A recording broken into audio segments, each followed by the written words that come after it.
My loves, it's Shar. Welcome back to my channel and welcome to what will become my cozy reading corner. Looking at this backdrop, I'm going to put some art up around me so that we have something to look at. But in today's video, considering we are entering October, I wanted to talk about the hottest books that I've read this year. I'm going to give you 6 recommendations for the hottest books that I've read. And full disclaimer, hot doesn't necessarily mean spicy. Of course, there will be spicy scenes in here, but what's really doing it for me in these books is the chemistry between the main characters and the author's ability to get me to root for them as a couple. So let's get into it. The first book I'm going to recommend to you all, if you're looking for something a little bit on the spicier side or a lot on the spicier side, it is The Fake Mate by Lana Ferguson. Now, this is a story about 2 doctors who work in a hospital. One of them is an alpha and the other is an omega, because we are in the omega verse.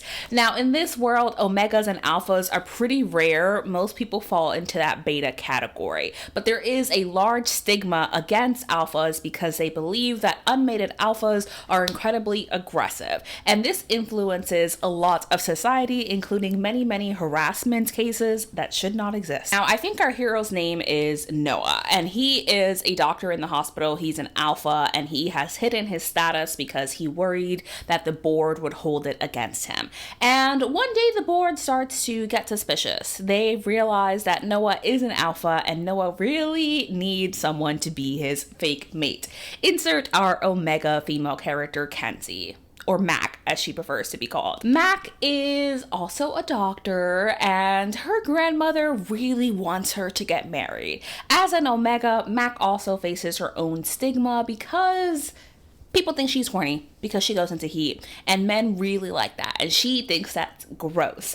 But she and Noah enter into this kind of fake relationship as romances go. Fake dating leads to real love. This is a very spicy book, number 1 because it's Lana Ferguson, but number 2 because as an omega, Mac goes into heat throughout this story, and of course you're going to see the interactions of the undeniable bond between Noah and Mac and their alpha and omega counterparts, their shifters, really being into each other. This is really spicy for me specifically because of how often Noah and Mac have sex, but outside of that, when they are interacting in just like the fake dating settings, I find that I really like their dynamics. We have a little bit of a grumpy sunshine, but really Noah is just awkward. And if you like the awkward, serious, nerdy type, perhaps this is for my Kylo Ren girlies.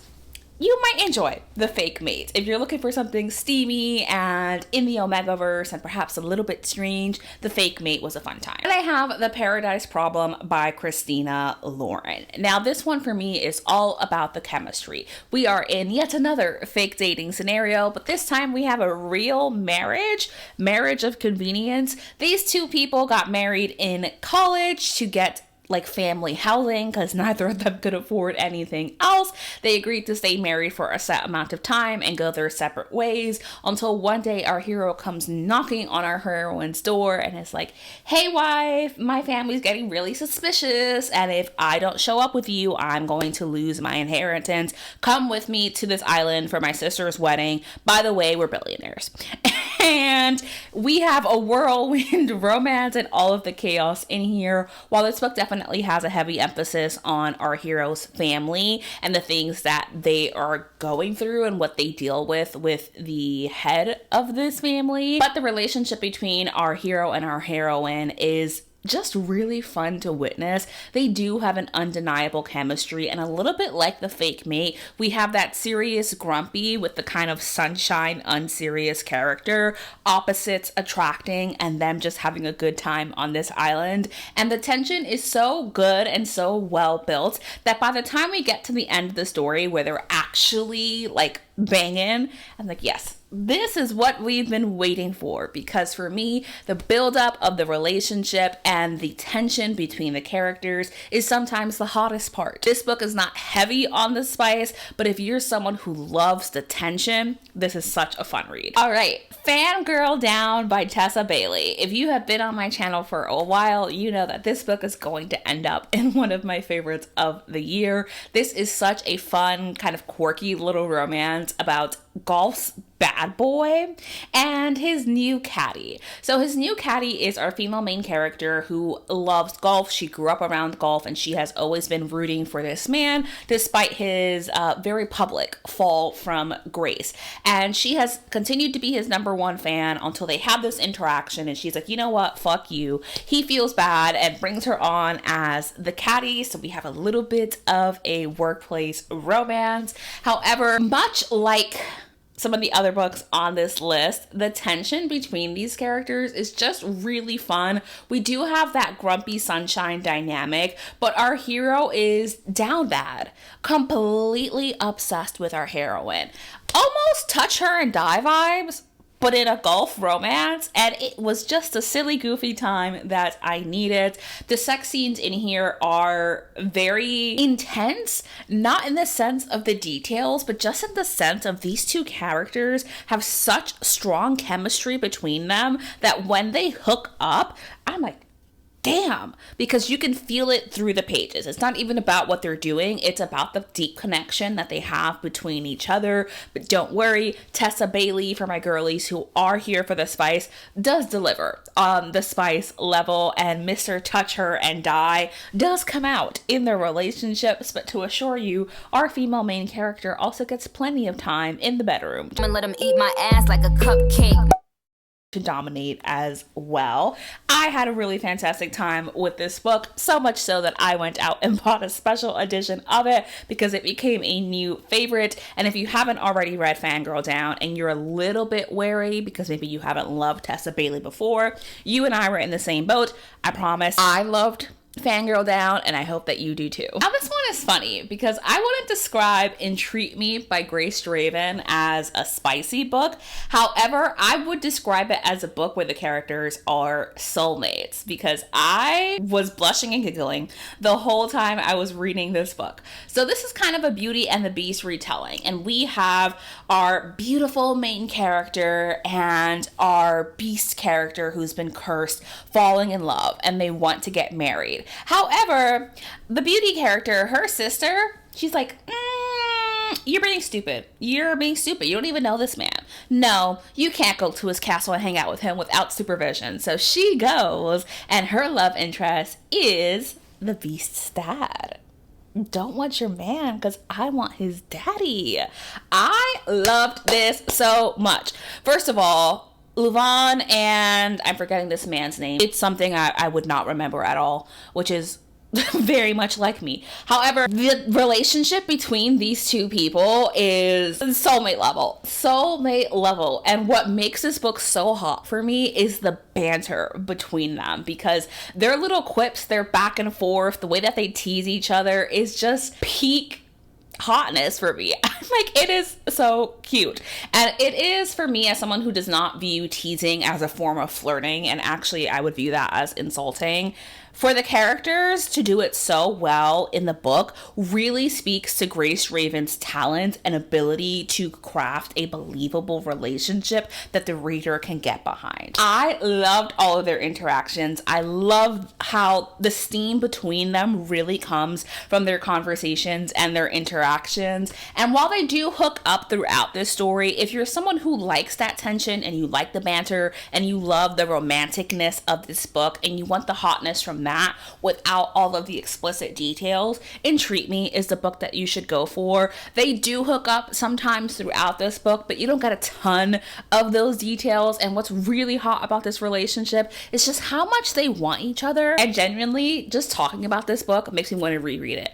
Too bad it's in New York City. And my final two will be perfect for those of you who are looking for all of the spice. So we're going to talk about Truly Madly Deeply by Alexandria Belfleur. Truly Madly Deeply is a story about Truly St. James, who is a romance author. She writes queer historical romances, and she's pretty well known in the community, and she gets invited to speak as a guest on this podcast that she loved. But what she does not know is that the podcast host Her brother is a divorce lawyer, and he also gets invited to be on that show. And what they're doing is answering listener dilemmas and questions from two different perspectives: the perspective of the romantic and the perspective of the skeptic. It does really well, and they end up doing a few episodes together. I would say the podcast element is not the biggest element of this story, but specifically why I'm going to tell you this book was hot was because of the relationship between Truly and whatever this man's name was. He was just so respectful and so willing to meet her where she was at,